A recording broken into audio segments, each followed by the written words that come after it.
Hello and welcome to question 5 of the 2014 paper 1 ordinary level maths paper. So as always, say look, take a pause and try the question. So leave it there blank on the unanswered part and just see if you can get it okay. And assume you're back if you left. We're doing here now with just a function called f, whatever, but they're using strange notation, kind of like they were in question 4 if you recall. But I could call this, okay, f of x equals x cubed, whatever. Okay, dot dot dot. Or I could say y equals x cubed, dot dot dot. So it's the exact same thing. I would say use what you're familiar with. And basically, I'm trying to find in part A, part 1, find the coordinates, and that's the x and the y, of the point, which is what the coordinate is, where the graph of f cuts the y-axis. The trick here now is to cop. What's special about the y-axis? And I can't stress this enough, okay? Generally, with an xy graph, they're going to test this. At the x-axis, okay, the value of y all along the x-axis is 0. So y is 0. Similarly, okay, along the y-axis, what's the value of x? Guess what? It's always 0. Take any point, okay? That might be the point 0, 1, 0, 4, 0, minus 3, whatever. Okay, so that fact is going to be tested at some stage.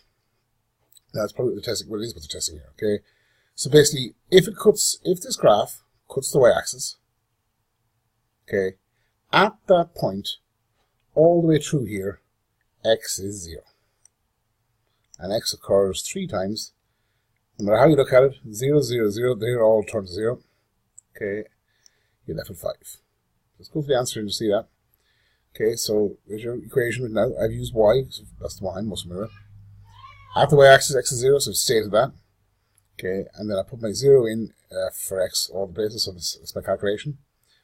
Do I need to put through the calculator? Probably not. Y is equal to 5. And I've written my answer here and my coordinate in coordinate form.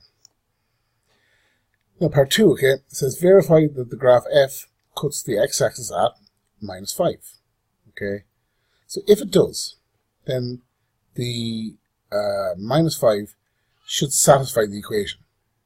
Now, verify the graph of f cuts the x-axis at x equal to minus 5. So let's go look at the answer. Where it cuts the x-axis, the y would be 0. So if minus 5 goes through this and ends up with the right-hand side being 0, then it is a point on that graph. Okay, now put it through. Okay, I get the value answer of y equals 0, therefore that's 0 equals 0. Okay, you could state that if you wanted, or you could state verified. Okay, now that's part A, part 2. And part B here says find the coordinates, so again x, y, of the local max and min turning point. Now I know in this case that there is a max and a min because if I look at a cubic equation, just now it's rough whatever, it'll go up and it'll go down, it'll have a max and it'll have a min. Now, with maximum questions, it's always the same standard answer.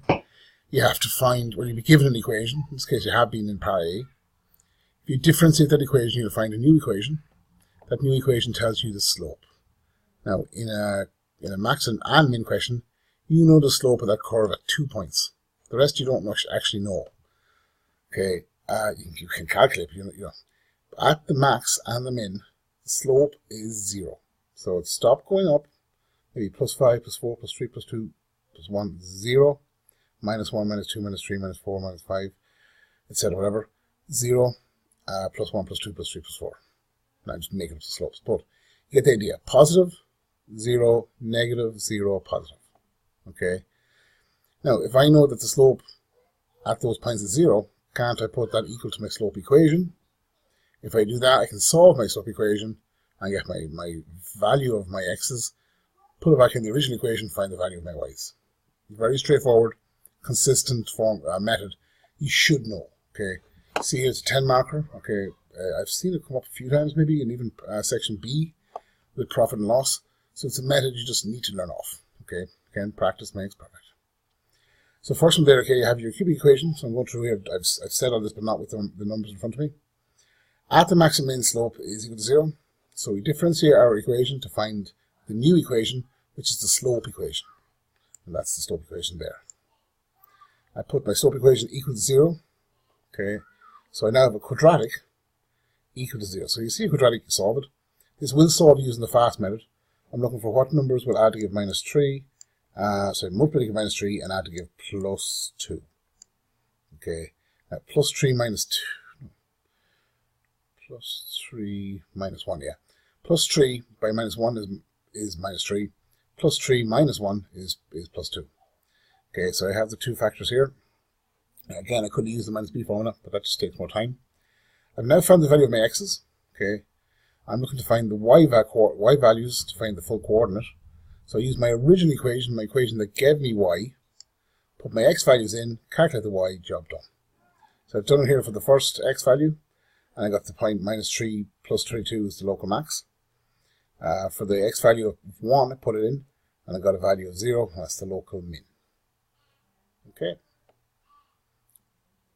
Now part C, 5 marks. They give me a graph. Okay, now the scaling is weird. It's in single units here, 3 bars for a unit, not 4, so it's kind of awkward. It's between the thirds basically. And it's going up in 3 bars, or boxes going up, is for the plus 15. Okay. Now it's just the scale's a bit off. Even stretch the image, if you kind of look at the difference in the bars. That's just for the editing of the actual PowerPoint. Anyway, so if I put the points again, if I go back to my point, I proved that 0, 5, okay, 0, the x, 5, and the y, was a point on that curve. I found that minus 5, 0, okay, was a point on that. I found the max and the min, minus 3, 32, and this is why the scaling has to be so weird, so high. So roughly there, and I also found that 1, 0 was the minimum point. Okay, now, if you can, curve line, no, it's not going to be the best here. Okay, and back up. Actually, wasn't too bad. Okay, now the actual answer, it's the 4 points plotted. Now remember, if you had gotten these parts wrong, they will be accepted as correct in this one. Okay, so if that was minus 0, 6 from part A, you got it wrong, you'd be accepted as correct here. You'd have been penalized back in that part. Now, this is part C. Okay, so this is question 5. Thanks very much, and hope you enjoyed it.